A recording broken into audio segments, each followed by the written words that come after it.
For the News and Observer, I'm Dawn Vaughan, Capitol Bureau Chief and host of Under the Dome. You're listening to our latest episode for the week of March 17th, 2025. Happy St. Patrick's Day, everybody. I'm joined by politics reporter Avi Bajpai, higher education reporter Korie Dean, and we're going to talk about the latest things in higher education with Korie. DEI scrubbing at ECU, looks at UNC System overall. DEI, of course, has been, I feel like, around for years now, or a couple years with policy with higher ed, and then several bills. Yeah. So the main thing we're going to start off with is the breakdown of State of the State, which was Democratic Governor Josh Stein. This is his first State of the State. State of the State only happens every 2 years. It's a lot of big pomp and circumstance. It's held in the House. The Senate comes in, the Supreme Court comes in, the Council of State comes in. It's the big overall interaction. I was posted up in the House with our visual journalist, Travis Long. Avi, so I focused on Stein. Avi focused on House Speaker Destin Hall and his response, which he recorded live, but it wasn't quite in response to Stein. So we'll get to that in a minute. So really the gist of Stein's speech was a lot of what we thought. He talked about Helene recovery. The latest relief bill is now stalled between the House and the Senate. Stein says he'll sign it. It could be the first bill that goes to his desk, maybe not. I think that's what the House and Senate wanted to send to him first. I mean, that's what they said at the beginning of the session. Hall, in his response said it's their top priority. So I would actually be quite surprised, especially with the renewed attention that Stein is bringing to it by spending so much of a speech on it and, getting everyone to stand up and applaud him when he said, I could have signed this yesterday. I mean, he was really stressing, like, let's do this right immediately. It would really be a bipartisan win for all of them. The people just want, get this taken care of. So I'm sure there's disappointment on both sides on that. But that was a big part of his conversation. Bipartisanship, obviously, whether he wanted to be bipartisan or not, when you're a Democratic governor and the General Assembly has a near supermajority Republican control, if you're not bipartisan, you're not going to get anything, So part of that is just these are the circumstances here. Republicans don't have to listen to Stein. They might want to, and they have some agreement on certain things, which I thought Stein highlighted, which is already a bipartisan thing about the regulating or banning cell phone use in classrooms. And Stein said during his speech he's on board. He made some budget proposals. There weren't any specifics. His budget proposal will be coming out this week, I believe, in the next few days. So it was kind of vague. He talked about not liking the tax cuts, the Republican back tax cuts that are already in the process. He told me, I think a month ago, he wants to freeze them, wants more middle class, tax cuts. But there weren't any specifics yet. He mentioned that he wants in his budget office to have something called an impact center for efficiency. And I think efficiency is that word that we've heard quite a bit lately, even tied to getting rid of DEI programs. But he said not, a scalpel, not a chainsaw. He didn't mention Elon. Which had an interesting audible response in the chamber to that line. I think Democrats were happy that he said that because that's a point they've been making about what this DOGE effort has been doing at the national level. But it was interesting to me that he talked about teacher raises. He talked about raises for law enforcement officers, correctional officers. The law enforcement piece, he seemed to really stress that, in his speech, spend time on it. And that was one of the few moments I was watching, you were in the House chamber up in the gallery. I was outside watching it on the PBS NC live stream. And that was one of those moments where everyone got up. There was sustained, everyone standing up and applauding that. So it was interesting to watch the applause in the room. And when Stein said efficiency, I saw sort of maybe a half smile on Speaker Hall's face. And it was even just like the level of enthusiasm in the applause, where Berger's been here before, right? Many times. So he'll clap when he agrees something or not, and Hall was a little more reserved on when he wanted to clap. There were a few times they all stood up, or Berger and Hall stood up. It was also fun to watch people come into the room, especially those lawmakers who maybe aren't the biggest fan of the governor, like Representative Keith Kidwell from the very conservative Freedom Caucus. And I noticed that Attorney General Jeff Jackson, the Democrat, went and shook hands with Representative Kidwell. Stein did too. So some of that is just the formality of being professional and polite, whether you like each other or not. But I think there was some bipartisan crossover and just friendliness, like Stein going up to Representative Bell and that kind of back and forth. Representative Setzer working the room. Yeah.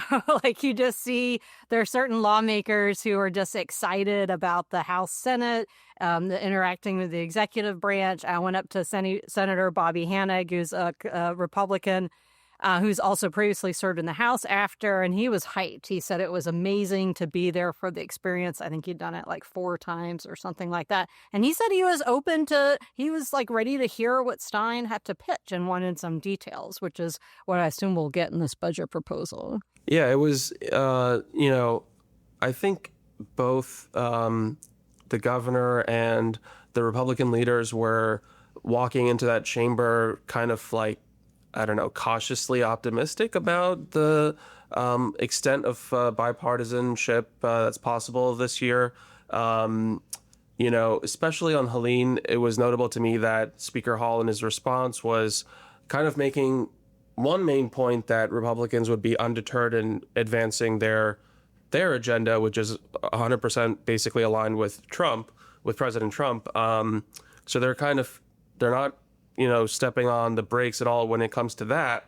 But he did take some time in his response to say that he thinks that there is scope to work with Stein on Helene. He said that he thinks that, he and Stein both have this desire, he recognized, to get people back in their homes as quickly as possible. So what do you think about, he told us reporters that he wanted to give the response live instead of recorded earlier, as, previous Republican responses have been under Democratic Governor Roy Cooper, because he wanted to respond to what Stein said. But a lot of people listening to it were like, well, how much was this that he actually thought about this during Stein's speech? Because, Hall's sitting right behind him, but again, went to record his response, or air his response 10 minutes later. So did you hear anything like that was really like a response to Stein's speech, or was it more that Hall had pretty much already had this mapped out? I think he had it mapped out. I think that's probably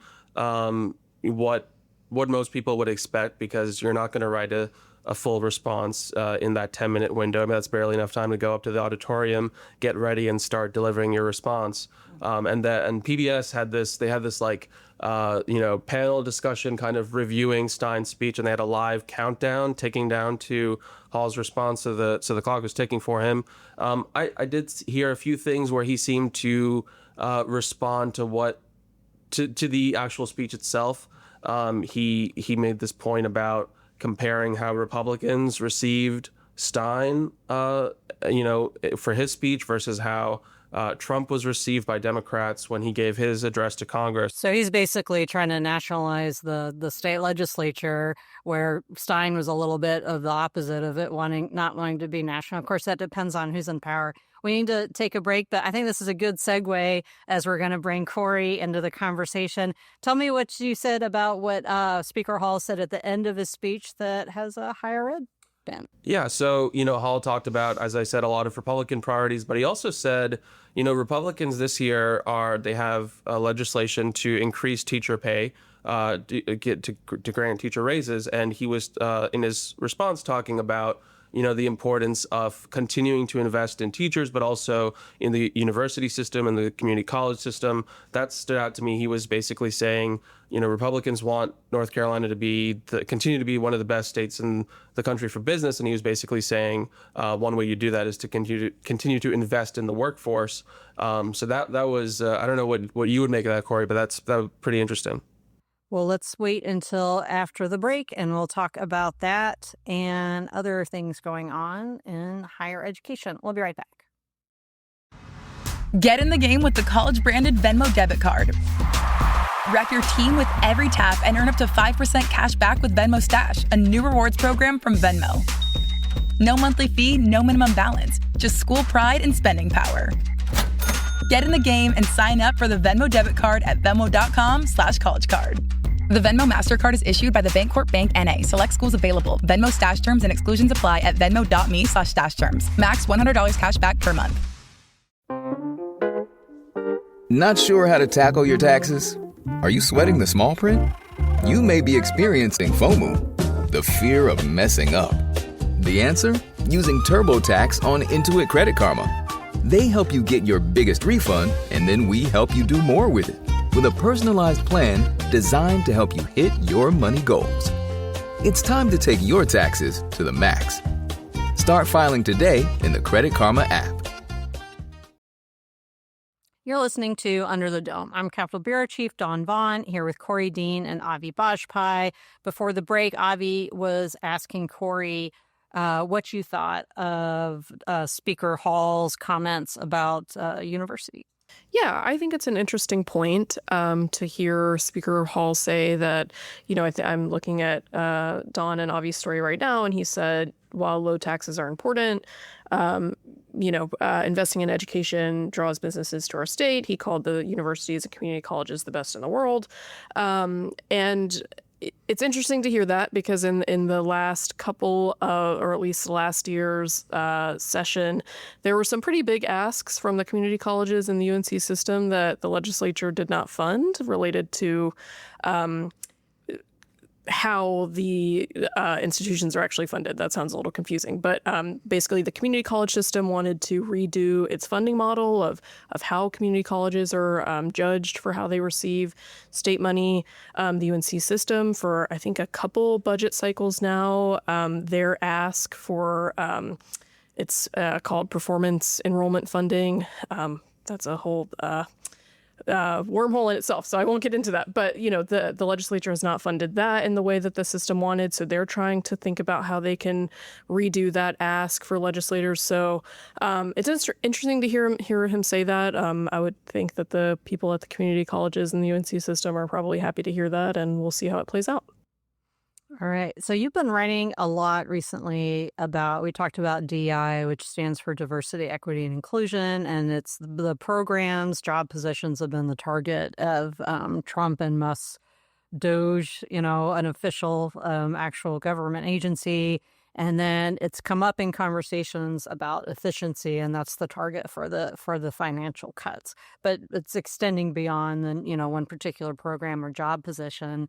So you wrote about what's going on at East Carolina University and what this means for the UNC system. So what's happening right now? Yeah. So as listeners probably know, very early on, we're still very early on in the Trump presidency relative to the 4 years that he will spend in office. But on the day after he took office back in January, he signed executive orders significantly scaling back, if not fully banning DEI in a host of federal agencies and, other aspects of the federal government. One of those was banning federal agencies from contracting with third parties that promote DEI. And if you think about the universities conducting research, often they have contracts with federal agencies to do that.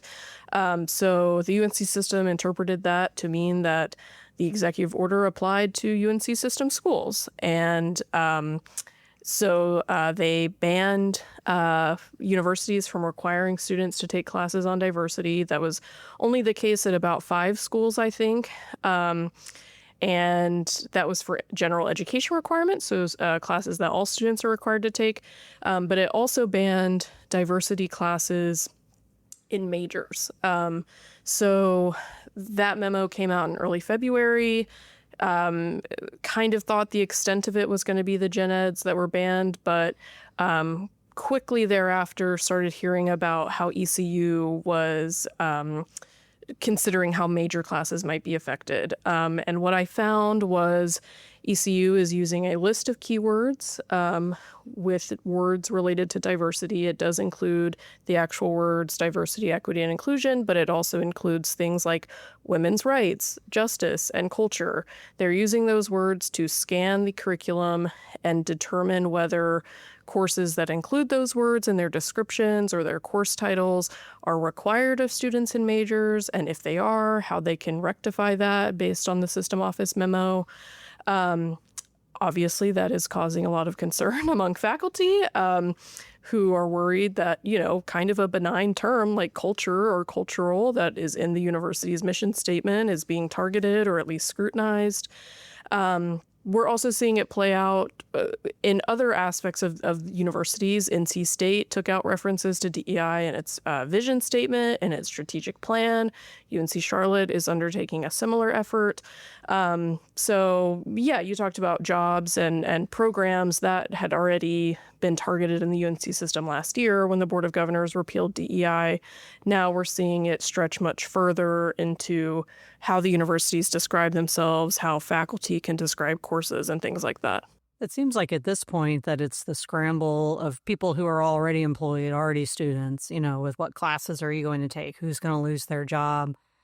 What's the look, or is it even just too soon to even think about long range about how are universities going to hire? How are they going to retain, recruit? Are students going to want to go, or is it going to affect certain majors? Is this, I assume all these things are what they're already thinking about. Yeah, I think a lot of that kind of remains to be seen with recruiting and retention. At ECU, when they banned these gen eds, you think there's, I think, a few thousand students who were enrolled in a DEI-related course as part of their gen eds, and just 21 of them withdrew from the course as a result of this directive. So I think faculty are kind of taking that as a win, that these students wanted to stay in this class, that they wanted to learn these topics, even when they are now not required to. Okay. And then, of course, the Senate just passed their banning DEI in K-12 schools bill. Yep. And then there's a House bill about DEI in state agencies, and that's coming up in this GovOps branch, the House Oversight Committee meeting, including on Thursday, where they're talking to state agency leaders and asking about that. Not everyone on the committee, some people more than others.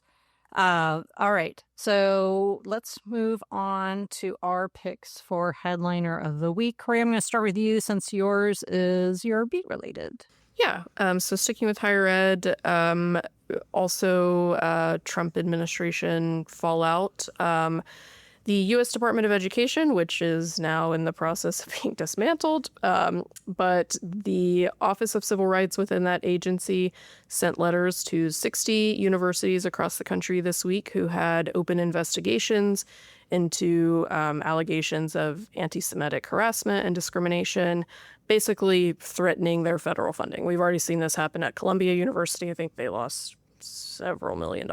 I want to say it was something like 400 million. That sounds right. Yeah. And UNC Chapel Hill was on this list. Well, it is actually listed as the University of North Carolina, and there's some confusion about whether that is the UNC system or UNC Chapel Hill itself. But UNC Chapel Hill does have an open investigation along those lines. So we will see what happens there.